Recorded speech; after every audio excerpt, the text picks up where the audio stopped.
The team fled to Scotland this week in search of desperate respite from the heatwaves. And Scotland delivered with the enthusiasm of a nation that's been waiting centuries to show off its rain. Honestly, the moment we crossed the border, a single heroic raindrop hit the windscreen. Then another.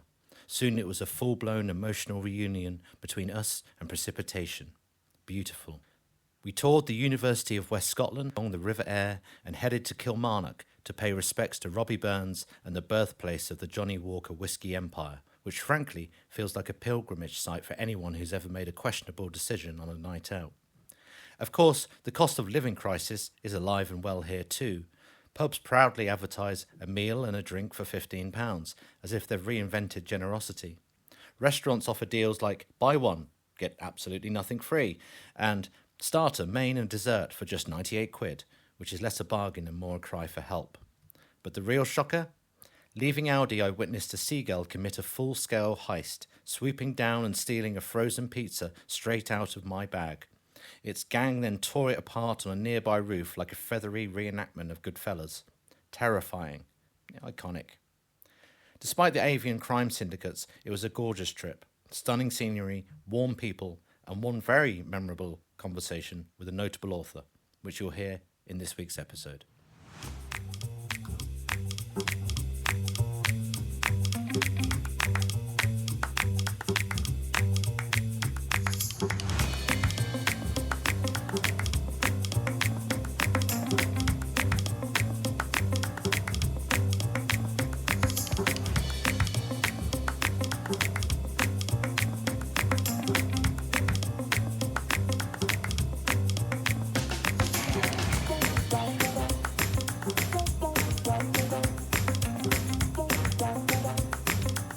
Hi listeners, it's Kathryn Jane here with our third edition of Page to Politics, a podcast that provides a place for real conversation in the old-fashioned sense of the word. We discuss literature and touch on society and politics that often surround an author's writings. These podcasts are inspired by the great long-form conversational interviews of the 20th century, from Michael Parkinson's conversations with Orson Welles to the great BBC discussions with writers, artists and thinkers. Tonight we've travelled to Ayrshire in Scotland to visit author Marti McNair. That's her pen name, Susie or Susan, I think you may prefer. Yep. To discuss her book, The Island of Ruin, amongst others. The Island of Ruin being Marti or Susan's first book in her series of Ruin or Redemption. As always, I'm joined by our resident author, Richard Arterton. Hello. Hey, Rich. Hey. So let's go back to a space of real conversation, a space that feels borrowed from another age, a dark room, a glass of whiskey, the faint glow of a lamp, and minds wandering through the territory most people would avoid. Leave the world at the door, take a seat in the dark, and let's begin. So, welcome. Susie, would you prefer? Or Susan's Susan? fine. Yep. And thank you for joining us. So, Rich, Okay, would you like to... yeah, just to read a biography of you. Marti M. McNair is an award-winning dystopian novels tailored for young adults and teenagers, and cosy mysteries that are sure to intrigue and entertain. Marti is passionate about encouraging reading and has immersed herself in the world of writing through various conferences, events and writing groups. She herself is an avid reader and never seen without a book in her hand. She resides in the heart of Ayrshire, Scotland, alongside her husband and her two grown children who have flown the nest but frequently come to visit. Grandchildren. I don't know. Two grown children. Oh, two grown children. Sorry, yeah. Part of that.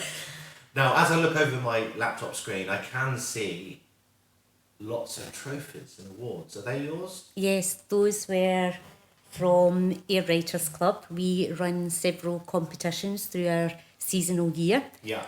And the one at the end there, which looks like Looks like an Oscar. Yes. Yeah. That's a Scottish Association of Writers trophy. Fantastic. Which for various things, articles, short stories, novel. Oh, so you've done entries, the full... Yeah. And what sort of articles would you write? So the article that was placed was actually a piece, it was a personal piece. I used to have a horse called Troubadour, and it was a themed competition about a landscape you call home. So Yeah. I did it through the eyes of a rider on a horse, and it was talking about the local tracks and I know that, yeah. country paths that, you know, I rode down my horse, and it was really a nature piece, but seen through the eyes Yeah. of a rider on a horse, and going through the same track through the different seasons of the year, Right. and how the landscape changed. Wow, and I bet living here with the beautiful countryside that you have around you, you really Yeah. feel the different seasons. Oh, definitely, definitely. Because I was just totally inspired. Whenever I visit Scotland, I'm inspired to write poetry. Yeah. Just because the landscape lends itself to it. You know, we said we visited the Three Green Nights trail the other day alongside the River Ayr, and everything's steeped in folklore and Yeah. mysticism. And whatever walk you do, there's always things to find. And you know, as a writer, you just feel inspired constantly. You do, Yeah. you do. Like a lot of the wetlands that I wrote was inspired by a visit to Dumfries and Galloway, going to Wigtown Oh, yeah. with those wonderful bookshops in there, where I said to myself, I'm only going to spend £20. But you end up I spending spent a It was fortune. more than £100 because you go down all these little alleyways. Yeah. And, you know, I could get lost, spend weeks in that town. Yeah, It's magical. for it's me. beautiful. Yeah. Beautiful. And so the big plate on the left. So that was best published author for Ayr Writers Club. Right. So it was due to the amount of articles and published work that I had done through the year. We have an award for the most published Right. author. So you're quite prolific, aren't you? Because was the first one 2023? Yeah, that was the first in the trilogy, Island of Ruin. And did you know it was going to be a trilogy when you started? Not when I started, and again, how it came to be, I was actually writing the book I am about to publish. I was in the middle of doing that, and I was writing for the TC Faris competition for the Scottish Association of Writers Conference. It's very competition led. So I thought, I'm going to put an entry. It's the first 10,000 words, or that one, sorry, was the first 7,000 words of a young adult novel. And I thought, right, okay. And I had a group of psychotic kids in my head, and I was writing that story. But every night when I went to bed, I kept seeing Jasmine, the protagonist of Island of Ruin. Yeah. And it was totally different. It was set in the future. And these two, are, you know, a backup character is Coral. These two girls kept coming to me in my dreams, and I was getting my husband, I was driving him daft. I would get up in the middle of the night, take out a notepad beside my bed and start scribbling stories about these two girls. So eventually I realised I had to put Resurrection, which is due to come out in the next 2 or 3 days. I had to put that to the side and start the story of Jasmine. Wow. Put it into the competition, and the adjudicator, it was the very first time I'd entered a writing competition. I was very new to the craft, and it got highly commended. So I got a 1-to-1 with the adjudicator, and he said with the synopsis, you had to put in a 2-page synopsis as well as the 7,000 words. He said, you do realise you don't have one story here. It's too much. You have a trilogy. Okay. So then I had to go and learn the craft of not doing one story arc, but doing 3, you know. So that's why the trilogy came. But when I started it, I had no idea it was going to be a trilogy. That's interesting. So someone told you? Yep. Yeah. Yep. And so then you were thinking, because it's interesting if you know you're going to write a trilogy, because when you get to the end of the first, you still need perhaps a resolution, do you, to the first book? I hoped that any of my readers who have read it would realise I left it in a hook. Yeah. Because I didn't give a resolution. Yeah. I left a lot of unanswered questions Yeah. so that it would carry on to book 2. Yes. And then I did the same in book 2, and then had the resolution Yeah. by the end of the trilogy. Yes, because you could tell you'd already decided Yeah. that it was going to be A trilogy at that trilogy. point. So it's interesting that when you read biographies or pieces that say you had to battle to get the first book completed through different aspects going Yeah. on in your life. Yeah. You had to keep going, and still knowing you've got to write 2 more. So I was thinking, this is a lady who doesn't want to stop. You keep your brain is going forward and forward all the time. All the time. And, you have to look at it as well as not only are you doing the story arc, but you've got so many characters to carry forward from book to book, and then introduce new characters to keep it fresh and alive. So you've got all these story arcs of different characters, because you not only want your protagonist to change, Right. you want your well. So, Yes. you've got so many conflicting, should I do this, should I? And I think it was Stephen King I read in his book, never stop asking yourself, what if? So I would play about with the characters and say, what if? And, I would change things, chop things around. And so hopefully I got it right. Hopefully. Does this suit your way of thinking anyway? You're constantly looking forward. Yeah.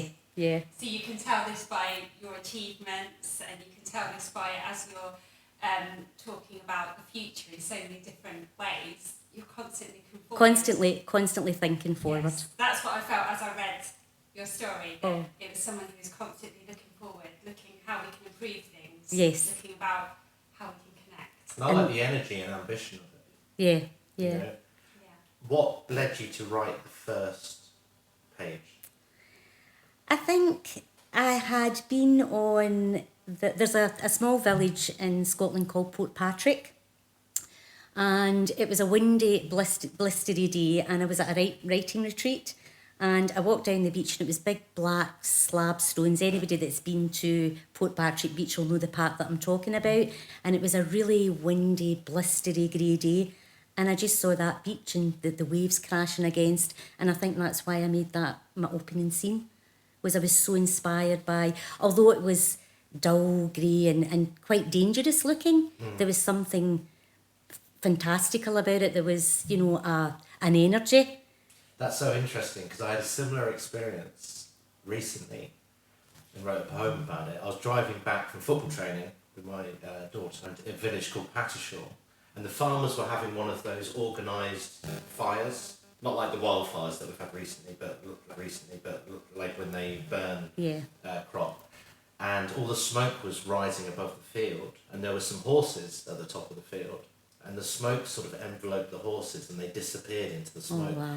And I thought, God, this is such an evocative image, so much energy in there. Yeah. And I was just trying to take it in, and I had my daughter next to me going, "Can we just go home? Like, what are you doing?" And it just felt like almost a spiritual moment. Yes. Just watching it. Yeah.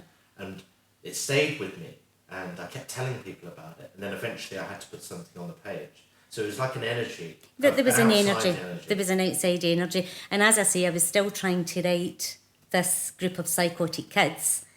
And Which is the book Resurrection. Resurrection. Yeah. And Jasmine, when I saw them in my dreams, I saw them standing in those black stones, and I saw the waves battering, and Wow. and then eventually I realised I have to write this story. So do you think that might be what the secret is, that there's an energy, and then that energy, you're writing about that energy, Yeah. and then the reader is feeling that energy. So I felt that power Oh, that's when good. I was reading Yeah, it. thank you. So that's come, So it's you've allowed that yeah. to come through. It's came from the brain to the page. Yeah. It's That's powerful then. yeah. And so, could you tell us a bit about Ayr Writers Club? Yeah, Ayr Writers Club are amazing. I've been a member now for 10 years, I believe, and I think they really helped me forward with my creative journey. It's a group of people who are, again, so enthusiastic about the craft, so enthusiastic about the writing community and overall the writing world, because, we discuss books, we do workshops, and the many discussions that have carried the club forward over the years just makes people want to come back and rejoin. We're currently sitting, I hope, when we return in September, at around 60 members. So we're quite a large club for Scotland. We're one, and a very successful club. We have had a lot of real successful authors who have, come through the club and owe a lot of their success to the time they spent at here, as well as the Scottish Association of Writers, because it's all intertwined, it's all connected. Right. And you're about to become president? No, I'm about to become president of Ayr Writers. Of Ayr Writers. I'm the incoming president. That's so. exciting. Well, I hope so. Yeah. You don't like an easy life. No. So it's all good fun. All good. Yes. Very busy. It's always busy. There's never a dull moment. So but it's good fun. And you physically meet up, do you? as a Yeah, we community? meet up in September. We start back on the 2nd of September, and it will be a weekly meeting all the way through all the way through to Christmas. Oh wow, that's great. So we have the programme. We're having a big programme reveal next week, so we've been doing little teasers along the summer to encourage the members to come back. So how will people see that? So they'll see the teasers on Facebook. And we have a Google group. Yeah. And that the Google group is only for the membership. Right. But people from the community would see it. We share it on Facebook. We do have a Twitter, but we're not active. We don't really have much Twitter users. Same. And for some reason it just didn't take off. Well, it's fallen out of fashion, hasn't it? Let's be honest, And we are trying to get a foothold on as well. We also put posters up in local libraries and local businesses, and we've got a few local businesses sponsoring us, so that's quite good. Good. That's fantastic.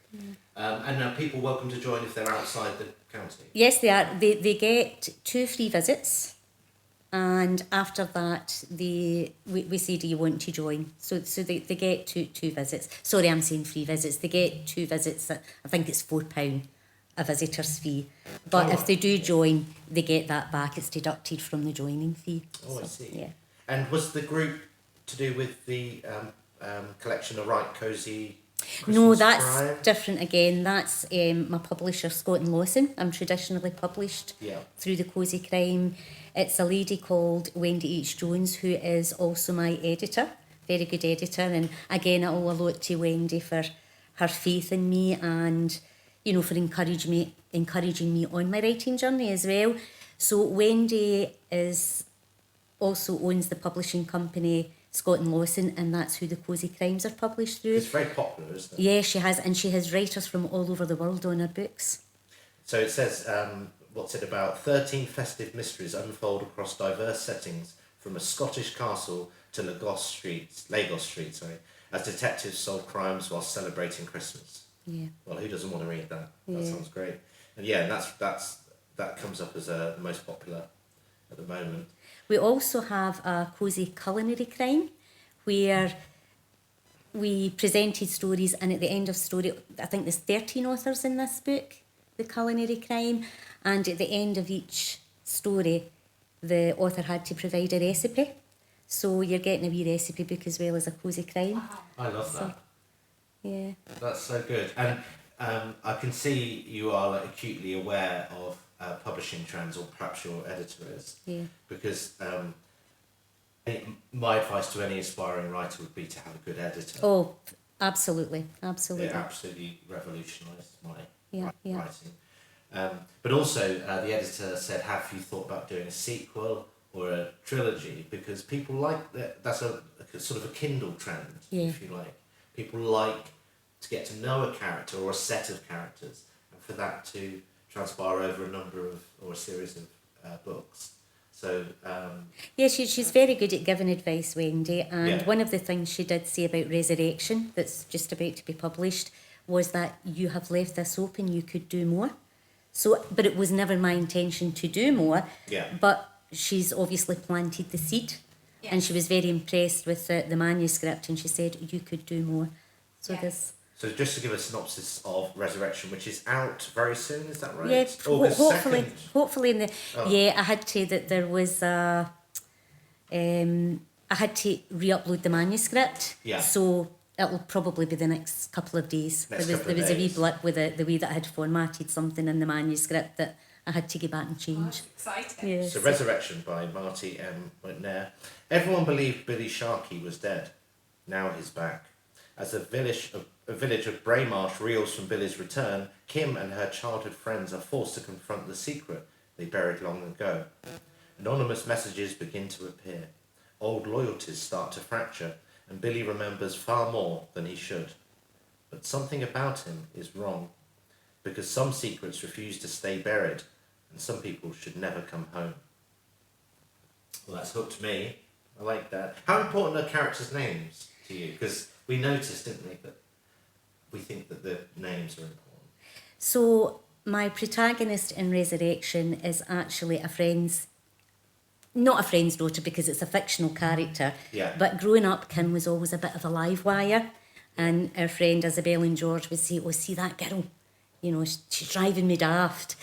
And I just kept thinking this character, Kim. So her name is Kimberly, so I use her name. And as well, it's good, I'm quite visual. Was she okay with that? Oh, she was fine. She was absolutely fine, yeah. And, you know, I'm not saying that Kim's a psychopath by any manner of means, but I'm quite a visual person. When I was writing Island of Ruin, I had a scrapbook and I would put scenes, like take pictures of the beach, and I would put it on so that if I needed to reflect back and write a scene of the beach, I had my scrapbook with the beach in it. Wow.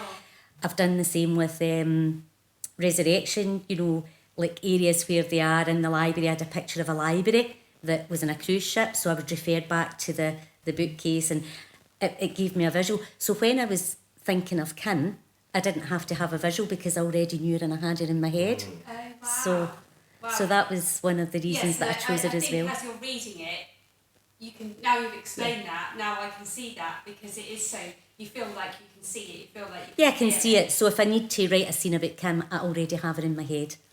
Wow. So when you're a young reader and you're stepping into this world, reading your books, you do actually feel like you're going to another world. Oh, you do? So I think maybe that visual. Yeah, I remember reading Famous Five, Secret Seven, and I was actually in that book, part of the... I did feel some of that, Yeah, part of the kids looking for the clues, part of the kids trying to solve the mystery. Yes. And then back in my day, you didn't have young adult categories. You went straight, me personally, I went straight from Enid Blyton's Secret Seven to James Herbert, The Rats, the Lay on the Domain, 1984. Right. You know, so there was... We love it. And, I mean, it could easily be read by children or adults, but I think it probably is young adults. Certainly was for me. And, I mean, it could easily be read by children or adults, but I think it probably is young adults. Certainly was for me at the time. Was the age children or adults, but I think it probably is young adults. Certainly was for me at the time. Was the Adrian Mole series. Oh, I loved it, yes. And it's the first collection, but I absolutely loved it. It made me laugh out loud. Yep. And because I was his age, I was 13. Yep. So, is that what particularly inspired you to write for young adults rather than children or adults? I think it was probably from my own experience going from Enid Blyton to Stephen King, Dean Koontz. Yep, I noticed there was a huge gap. And then young adult became popular. And I'm nearly 60, but I still love young adult books. I'll go to a bookshelf, and rather than go to the adult section, I'll always see what's happening in the young adult market. Maybe kept part of the child's creative mind. Yeah. And fostered it. But I remember teaching books like The Midnight Library or... I loved that book. The Midnight Library was amazing. Yeah. And even The Hunger Games. The Hunger Games, which the students loved, And actually, it's funny because when they read that, they really enjoyed it, and I enjoyed reading it with them. And when, as a treat at Christmas, we watched the film, didn't like it. Because they'd created the world in their head. And they see the characters. They see the characters in their head. And it didn't look like that on the screen, Yeah. even though the films are immensely popular, obviously. But I like that. And I said, well, you've now become an English literature student. When you say, because now you can say, well, I prefer the book. Yeah. Which is our motto, I think. And 9 out of 10 times the book's always better. Yeah, the book is always better. There's an ownership to it. Yeah. It's your world. It's your world, and you're in that world with that. Yeah. That scenario, with that setting, with that character. You live that.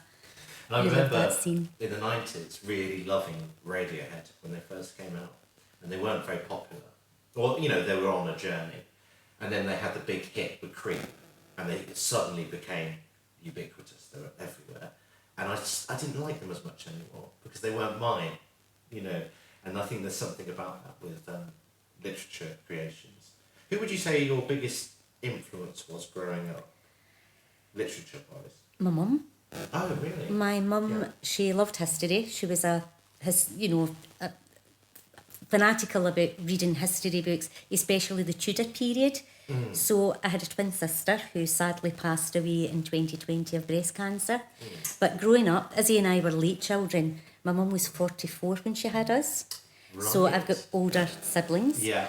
And so growing up, my mum, we lived in a wee council house. We didn't have much, but we had abundance of love. And my mum, as I say, was an avid reader. She would tell us stories about history, and she would place Izzy and I in the King's Court, the Queen's Court. She would make us ladies in waiting. So she was giving us history, but through a fictional perspective, and she put us in that world and at that time period. And I'll never forget, it was back in the 70s, I believe, with the 3-day week when the electric was going out at night. So we would come home, our school friends would say, oh, the telly's going off again. And we would go home, and my mum had candles all over the house, and she made it magical. And again, these stories were reinforced. And I think that's basically where my influence came from, was, that. Oh, that's interesting, because, reading your stories, you notice some themes, don't you? Correct me if I'm wrong, curiosity versus obedience, and compassion in an authoritarian society. setting, And then little cracks becoming visual about the official version of reality.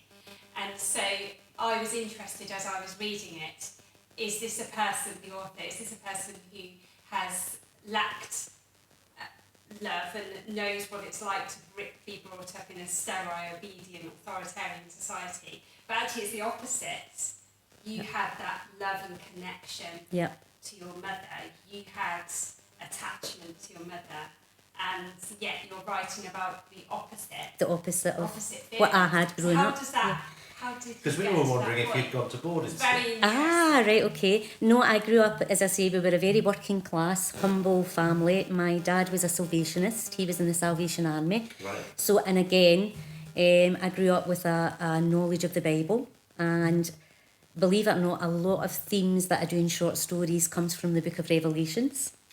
Interesting. We wondered about religious. Yeah, I wondered about religion or politics. Because there's a religion and political flair. My dad was very heavily involved with the Labour Party.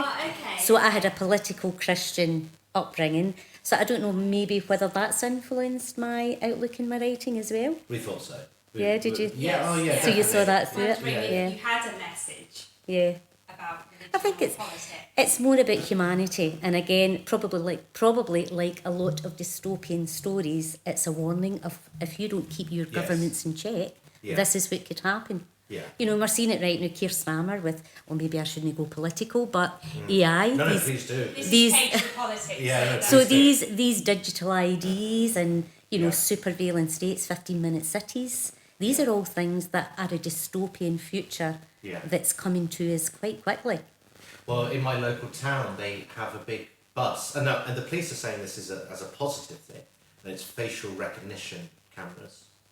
I don't know if you have them here, but so it films everyone who's walking in through the town, and they're doing it to catch people who are perhaps on the run or whatever like that. But I just thought, I don't see that as a good thing, because my civil liberty, I don't want to be filmed all the time. Your civil liberty. Yeah, and when they're saying about access to certain internet sites or banning social media for under 16s, how are they going to do that? Is it going to be a digital ID? Are you going to have to prove, as we often have to do online, that you're above a certain age? And we're frequently having to ask computers now to prove that we're human. Yeah. I mean, that's a dangerous precedent. Yeah, I think we have to be careful. I think humanity's in a precipice of what could come if you don't keep them in check, and if we as the people, as a collective, don't say no, we're not having this, then who knows what the future holds. It might be island of ruin. Well, yes, indeed. And I was reading this morning about how AI had broken into companies behind a firewall, pretending to be human. And then, I mean, that's probably not unusual nowadays, but the unusual aspect of it was when it was questioned by a human, it lied and pretended it was human. So I think for me, I'm not an expert in It's these the things. coercive manipulation. Yes. I just thought This this is a new chapter. It's a new chapter in humanity. Yes, yes. And I'm interested then, listening to you about your childhood with your dad that was religious and talking about an authoritarian society or about freedom. So with religion, there is a sense of control to some extent with the rules. So what do you think is more important, freedom or control in a healthy society? Or do we need them? I think for me, I would always go for freedom. I believe people should have the right to have their freedom, have a nice life. Everybody, no matter their colour, their religion, their creed. To me, we're all Mother Earth's children and everybody deserves a good life. And do you feel like politically we're moving away from that at the moment? Yeah, I think we are. I think we're coming to a stage where if you're not the right colour, if you're not the right religion, if you're, doing things that are against your government, that they are clamping down. And I think that people that are standing up for issues in a good way and in a peaceful way can be black-labelled, they can be arrested. So we've had recently in the news the Palestine Action activists, and they've been arrested on terrorism charges. And these are priests, they're pensioners, they're teachers, nurses. Yeah. And just watch the news in disbelief that this is happening, that they're labelled alongside ISIS and neo-Nazis. Yeah. And as you say, these are... And it's global. Right. It's happening globally, it's happening in Europe, it's happening, over, across the pond in America. Yeah. So it's global. It's global. It's certainly scary times. Yeah.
So I used to pass us passages of the book, and she would read them, and she would, give me ideas and say, well, look, she always believed that we're heading for a one world government, so that's where the one world government comes from, in Island of Ruin. And she would always, as I say, she called herself a truther rather than a conspiracy theorist, and right from a very young age, she always believed that there was something wrong with the world, that things weren't quite in tune with the way it should be. She would also say she was an empath later on as she grew up and started reading about psychology and, psychopaths, sociopaths. She was very fascinated with how these people showed certain attributes, and she believed she herself was an empath because she felt so much of people's pain. So when I was using my protagonist Jasmine, I always saw Izzy. So that was who I visualised was... This is a natural impact. She was just so full of love for other people. And did Izzy, when Izzy was reading, did she recognise her voice? She said no, but I used to say, no, this is you. Okay. This is you in this story, but she didn't see it. She said I was being too kind. She said you're being too kind. So, so that's how Jasmine, again, she was moulded through Izzy and a lot of Izzy's belief. So I'd like to think that when people read that story, they see hope, and because Izzy was always full of hope, wanting a better world, wanting a peaceful world, and that's what Jasmine strives for throughout the trilogy. She's striving for peace and equality. Do you think the character will carry on beyond a trilogy? I don't want to give a spoiler alert, so we'll leave it at We'll that. just pause there. Yeah. There you go. Yeah. I'm intrigued. Yeah. Yes. Can I ask some questions about craft? Yes, of course. As a writer, because I'm really interested about this. So, for example, there are some writers, like Jeffrey Archer, who has a very strict routine. He has a writing chair. Yeah, he does. Yeah. What's your writing routine like? I'm a great believer, right? Anywhere, any place, anytime. So wherever I am, like if I'm tomorrow we're heading out to Spain. So nice. I will take my laptop with me, and while I'm sitting at the airport, I'll have a glass of wine, and I'll pull out my laptop. If there's plenty of space on it's Ryanair, so there sometimes isn't a lot of space. But if I'm in a plane in a situation where it's, you've got a wee bit more room, I will bring out my laptop. If I don't have room, I bring out a notepad. Oh, good. So you're longhand. Yeah, I don't. Although people wouldn't read my writing because it's a scribble, it's a scroll. But I do, I've got doctor's handwriting. Yep, me too. So I write really anywhere. So I don't have a set. I know people that like candles. I don't have any ritual. I just believe. You play music? No, not sit in silence. So I'm wondering, does your writing come through an internal place rather than an external, rather than setting up routines that are physical? You're just writing. I'll just write. The feeling. I'll just write when and I feel even sometimes when I don't feel like writing, I make myself write. Good, yeah. So I do have a discipline where, if I get up and think, I can't be bothered, I will bring out a notepad, or I will, even if it's just replying to emails. Oh yeah, the admin, the work. The work, even if it's just doing something as simple as that. But I do believe write every day, try and write something every day. That's really good advice. I try to do that, yeah. And I think for me the work is the admin and the marketing. That's the bit I don't like. That's all the work. I like the writing bit. Yeah, I love the creative. I love the characters. I love when the characters come together. I love when the characters really interact well. Yeah. And you get a buzz, you get a good feel. Yeah. When your characters start to come together. And it's just the whole creative process. You feel that empath for the characters? Because I've had it where characters died in a story and I felt like a grief for a fictional character. Yeah, there's one character in book 2, I'm not going to mention who it is, but I have to kill her off because it's part of the story for the setup for the next book. Yeah. And I actually cried when I wrote the scene. Right. After once I was happy with the scene, Yeah. I actually had a wee tear. Yeah. So yeah, you do get heavily invested in your characters. I think that suggests you've built a good character. And they do become part of your psyche. Yeah. I could be in a supermarket and I'm maybe buying something, and all of a sudden something would spring to mind. Oh, is that something such and such would do? Wow. Or so you're so invested in your characters that they take over sometimes, if that makes sense. Wow, and little does somebody else know in the queue that's standing next to you, you're That's creating going on. a masterpiece Yeah. in your head. In your head, yep. Yeah. Even conversations, you might hear a snippet of a conversation, passing someone or sitting in a bus. I remember sitting in a bus heading back from Glasgow, and I was listening to 2 teenagers sitting talking, and I'm thinking, Buses goodness. are great, aren't Yep, they? they're great. They're Buses, fantastic. trains. Yeah. And I'm thinking, that could be I love twisted that. and that Yeah. could be made into something. So you're always on the lookout. I don't think you ever switch off. Your That's good mind's advice, always actually. your mind's always working. Carry a notepad. Yeah.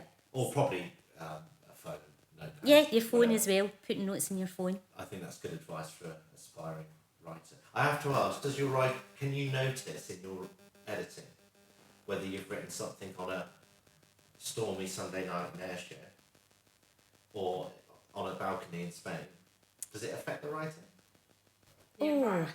The environment. Yeah, I yeah. think sometimes it can, because it can put you in a mood, a different, sometimes when it's dark and cold, and maybe that's when you create your best horror moments or your best dystopian moments.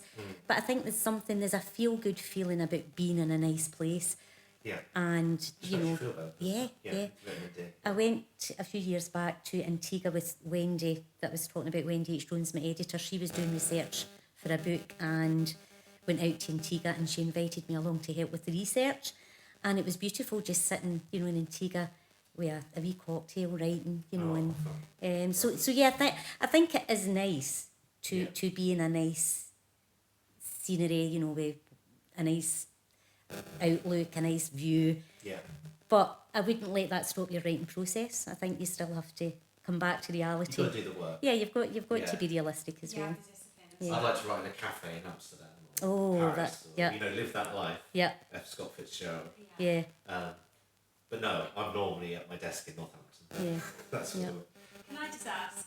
I'm just sensing as what I'm reading and as I'm listening to you, that is spiritualness important to you? Yeah, I'm a great believer in treat others as you'd like to be treated. Again, that's maybe part of my Salvation Army upbringing. I do believe that you're better to be kind. If you're going to be anything in this world, be kind. So I think my upbringing has probably influenced a lot of that as well. And that spiritualness, that as you've explained it, all talks about other people. So is connection really important? Definitely. We're all connected somehow. Whether it's through jobs, workplace, writers' clubs, whatever, I think there's a connection, there's a human connection to every one of us that means something. And we have to look at the good in that and always look for the good in people. So if you were to write about being stranded on an island with nobody else there, would that be more painful to you than being on an island? Well, desert island desks now. Yes, desert in a island desks. society where there's a where the authoritarian society, is that less painful than being stuck on an island all on your own? I think I could still do the island on my own because, you know, I'm quite a bit of a solo creature. In fact, we were laughing the other day with friends because one of them had mentioned how she has to get out the house. She gets cabin fever quite easily, where I could be in here for weeks, not see a soul and be quite happy as long as I know everybody's okay. That's very Right. interesting because you're a person who needs connection, but you also But I also, need space. I also need my space as well. So I think there's something about the writer about that. Yeah. You know, there's something of the slight loner about Yeah, that, you know. there is. It's a very People lonely, watching. hobby, you know, and I think that's why it's good. The likes of the Scottish Association of Writers, the Writers Clubs. It's good to involve yourself with other writers because it can get lonely. Right. But at the same time, I still like my solitude as well. And as long as I know everybody's okay, Yeah. then I'm happy. I'm happy. Yeah, so you're altering your viewpoint as well in those two Yeah. different. You're sitting here on your own, seeing it as an artist from a stand-back point of view, the world that you're writing about. Yeah. But then going to connected groups, you're also experiencing it from a different Yeah, place of the viewpoint. community and the Yeah. the good things that the community bring about by that. So this group sounds very, very important. Oh yes, yeah, and I'd say for any writer, a writers group's a first port of call. If you want to improve and learn the skill and bounce off of other, because it's also bouncing off ideas. Yeah. And one of my friends who read a draft of Island of Ruin, the first draft, because it didn't end originally, the first book didn't end the way that I had intended it to end. And it was one of my friends who had said, Linda, she won't mind me mentioning her name. She said, I don't really think. She says, you've brought in a one-dimensional character called Taxis here. And he's not really, he's just appeared. He's not really doing anything. I don't think he's your ending. She said, I think Spindle, who's another, they're all called after trees and flowers and different things. Oh, okay, nice. I think Spindle is your ending. And then I went back and thought about it and I thought, no, Linda, you're absolutely right. And I think it gave the book one a bigger impact and a bigger hook. Yes. And that was just a Yes. friend who read the book, loved it and said, that's no your Yeah, ending though. because they've walked in and seen it from a different point And of they view. saw the characters interacting. Yeah. And where the Spindle was going to be a sort of, not as an important character in the book throughout, Yes. it actually became one of my leading, Yes. you know, from that yeah. comment. Yeah. Yeah. So that was by association of a writer friend from a writer club. So it's really good to interact with other writers, have other writers read your work, and get feedback. And are all writers as open to listening to other people's points of views and editing their work, or do you think some people find that more I think that's an individual thing, and I think most of the writers that I know within the club, we're such a strong group, and we really want to see everyone as a success, that they are pretty open. Last night I was at what we call a read around. When the club closes for the summer, we have every fortnight a read around in someone's house. So last night at the read around, we all took pieces of work, we all sat and read, and we're really all open to constructive criticism. We always say make it constructive. So I think, again, that's an added value to being part of a writing group. And again, a lot of my stories have been shaped through what we call feedback nights at clubs, where we take our, again, pieces of work and we get open and honest criticism of the work. So that is really helpful. This is so healthy as a Yeah. writer to hear this, Yeah. because I think advice I give to aspiring writers is to get beta readers. Definitely, You yeah, know, to get definitely. trusted people that you can give, who will give that That you know feedback. you're going to have honest feedback given back. Because your Absolutely. very kind friends and family, in my experience, they want to say it's good. Yeah. And they're not going to give you the feedback you need. So you need that constructive. grounded, constructive Yeah. feedback. Yes, yeah. Absolutely. So if there's a teenager listening who is an aspiring writer, what advice would you give them? Oh, follow your dream. Get it in paper. Follow the story in your head. Get it down in paper and live that writer dream, because it's not all about we're not all going to be J.K. Rowling's and make lots of money, but it's just the dream of wanting to be an author, wanting to put your work out there, wanting other people to read and appreciate your work. Yeah. And I think what's called itchy brain. So I think for any teenager who's desperate to follow a career in writing and try and be published, then put on your itchy brain and just get it down. I love that. Itchy brain. Yeah, that's very inspiring. You're very inspiring. Where do you think your inspiration comes from? Oh, I think, again, as I said before, my mum, but also I've had a lot of encouragement from family and writer friends. Do your children read your book? They read the drafts. They haven't read the actual books, because I think they were so fed up with the amount, because you go through so many drafts. And I would say, can you have a read? Can you have a read? And they would say, oh, not again, Mum. So I think they haven't read, but they've read so many drafts, they know the story inside out. Children are very grounded. Yeah. And there Very was, honest. Yeah, there was one story, the working title was Little Fox. I haven't done much with it, but it was placed second in the Scottish Association of Writers, T.C. Farris, a few years back. Yeah. And my son, who is huge in fantasy, loves, all fantasy books. And this is like fantasy for age group between, I think it's 10 and 7. And Sam read it for me, I said, do you think I should do something with this? And he says, oh, Mum, definitely. But I haven't quite got there. So he's big. Every time I'll say, can you read such and such for me? He'll say, Mum, I mean, get Little Fox done, do you know? So I think he's at the stage now, he's not going to read anything else until, this is done. But that's maybe something for the I like future. those projects, though, that sit in the draft. Oh, folder I've so of your many. brain. So I've got many. a few there Yeah. that I'm just sort of collating. Yeah. And then it will sort of blossom at some point, and I think now's the time for that to come out. You know how you said that you almost didn't have a choice. Yeah. Like you just felt you had to start. I had to write that. Jasmine's story. Yeah, Jasmine's story. Yeah, we usually do a few funny 60-second off-script questions. Okay. Which is just to get you to think in a different way. So our first question is, if a big hand came along and picked you up and dropped you into a novel or a place, where would you like to be? Ooh, I would say Gilead, Margaret Atwood's Is that the Handmaid's The Tale? Handmaid's Tale, Yeah. because I would be a rebel. I would really go for it. So really? yeah, I think Handmaid's Tale. Oh, would you? I was so invested. I loved the book. I've just finished actually reading the Testaments, and again, classic dystopian. Yeah. It's not everybody's cup of tea, but I'm just such a huge dystopian I like fan. Orson I love Craig. the way you Yeah. knew the answer straight away. Yeah. Yes, because Thought usually about people it. take a long time to think. Can I pick, if I might sort of take liberty, can I be in the Globe Theatre in the audience?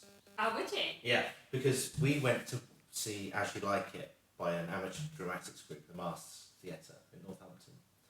And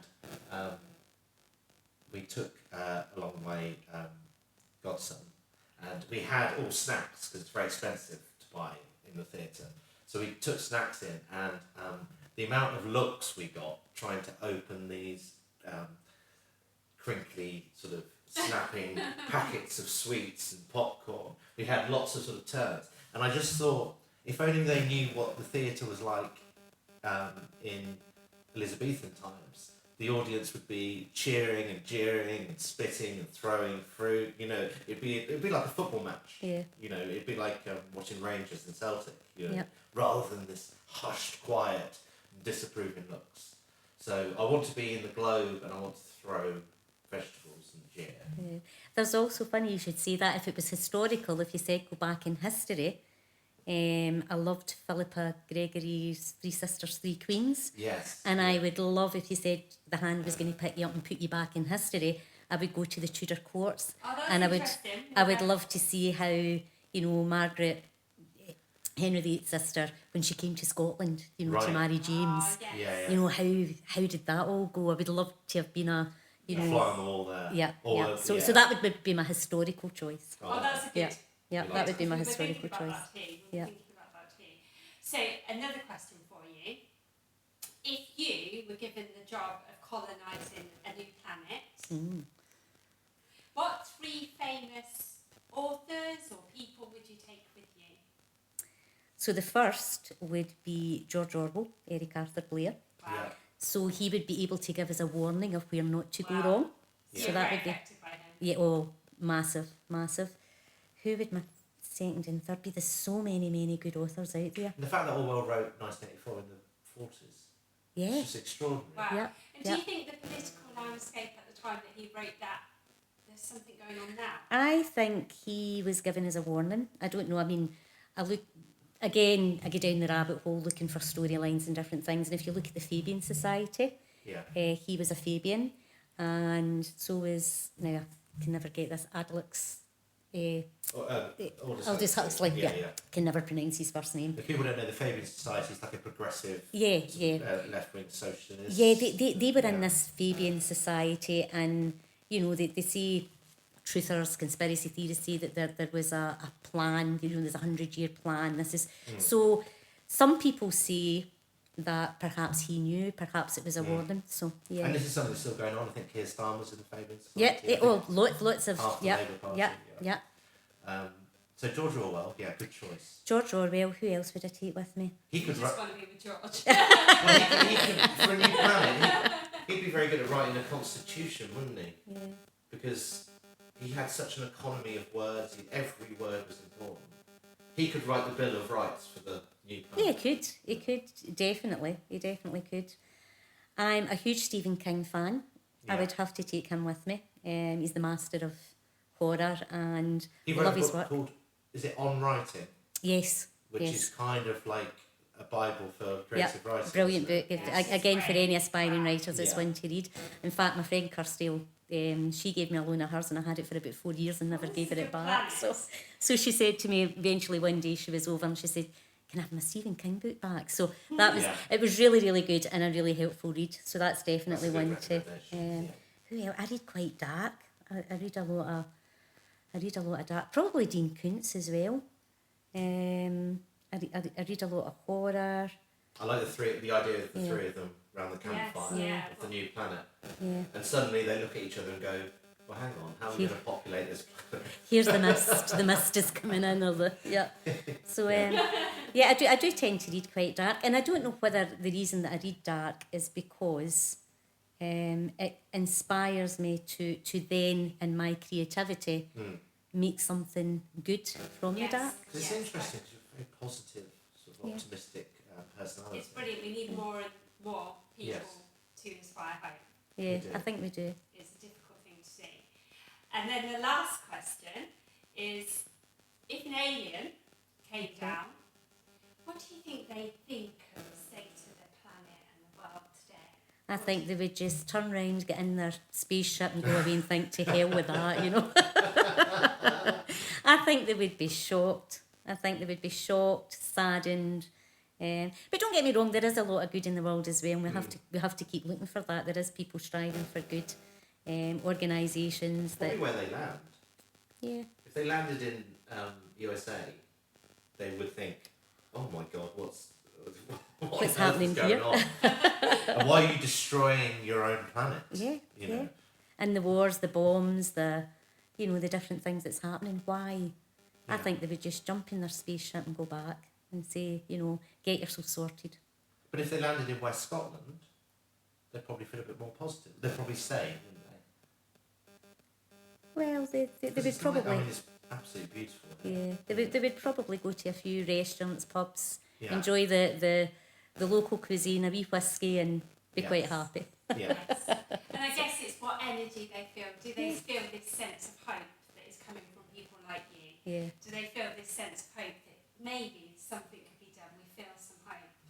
Yeah. Or do they just feel that darkness and fear? And fear. And I think it's to be fair, I think if you looked at 90% of the world's population, they are all full of hope. They're all just ordinary people wanting a good life, a happy life. It's just a certain percentage that are greedy and corrupt, and that so happen to be in the the ruling class. majority. Yeah. That's why I like having the dogs. We've got a border collie, Jack Russell, because it means you talk to strangers a lot. Yeah. Because the border collie's a puppy, so it'll run up to people and jump up. So you're forced to talk to strangers, and you realise that everyone is, good people. Even though they're strangers, you meet people, and everyone are good and kind.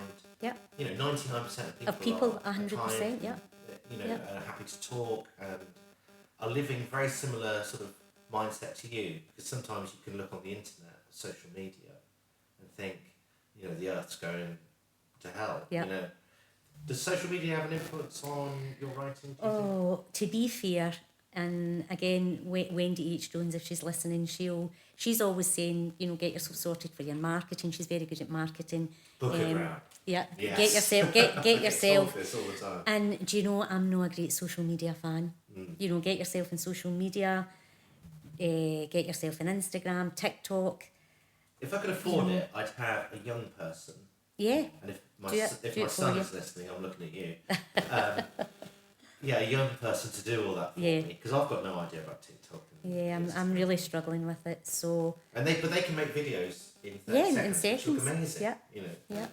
So that's But interesting. that is happening all over the world at the moment, isn't it? People are easily spreading information Yeah. with one button that Yeah. might not even be thought about the damage that information could do or the positivity it could do. There's not much thought in it, and it's quite easy to spread that. Yeah. But maybe what you're doing, building something with real physical connections on the ground. We talk about posters coming together we're in a local community. already preparing posters. They'll be getting handed out next week, and just doing all the groundwork, going to wee markets, having stalls, with your books, and as Ayr Writers Group, we've done wee things like that in the past, where we go together as a community of writers and letting people know, this is Maybe where you're work, and creating something more real that AI can't replicate. and you're getting that physical connection, Yes, with real people connection. and readers. And a lot of authors will go and do, book signings, have wee stalls, and Silverburn, or I don't know if there is any now in Silverburn, but like malls and outlets and different places. So And I know growing up, my mum and dad had their own business, and it's just coming to me that they said that they always used to say the best way to get their business out there was through posting leaflets through people's doors. Yeah. They always got the most business from doing that physically, going Yeah. out, and as children we'd all help them post them through the doors. And that's how you get the most feedback, whereas now people are just using Yeah. social media. And I think social media does have a place. I'm not saying it doesn't have a place, it's just that I'm not very good at it. Yes. You know, I'm not really good, if I'm being honest, at promoting myself. Where that's another thing as an author you should be able to do.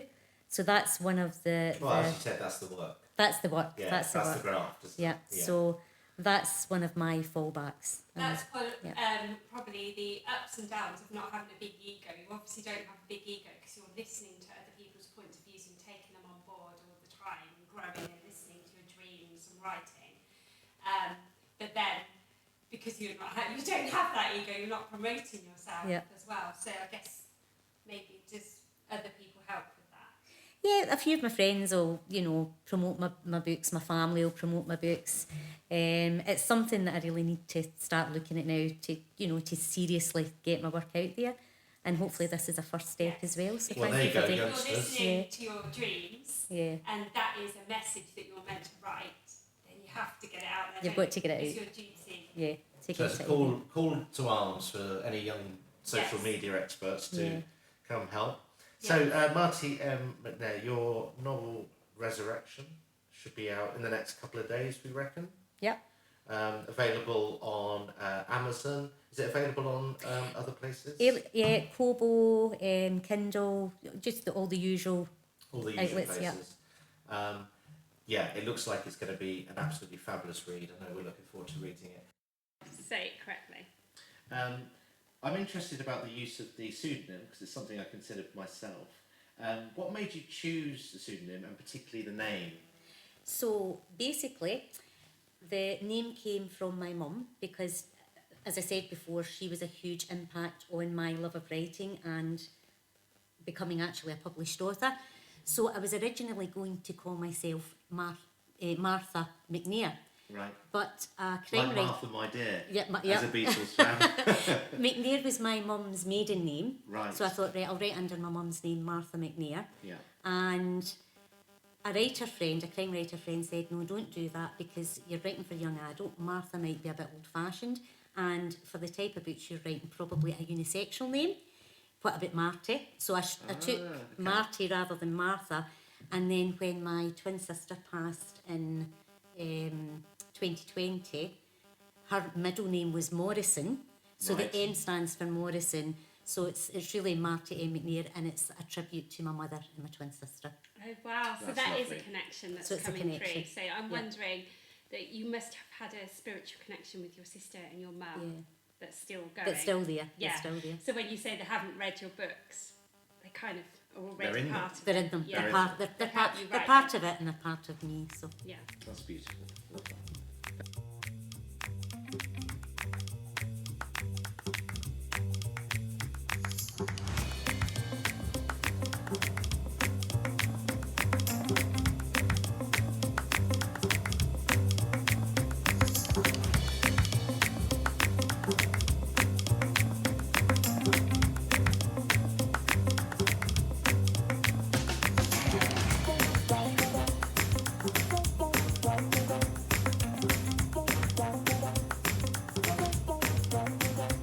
So I want to thank you for today. It's been a fascinating discussion, and I think we feel really inspired, don't we?